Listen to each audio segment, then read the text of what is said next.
ఒక్కొక్కరికి 1500 రూపాయలు ఇవ్వడం జరుగుతుంది.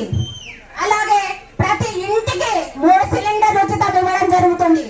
ఇంకొక పథకం, మా మహిళలు ఇంట్లో మగవాళ్ళని అన్నగారిని అందరినీ డబ్బులు అడిగే పని లేకుండా మహిళలకు ఉచిత బస్సు ప్రయాణం అమ్మ, ఎక్కడికైనా కానీ మీరు ఉచితంగా ప్రయాణం చేయవచ్చు.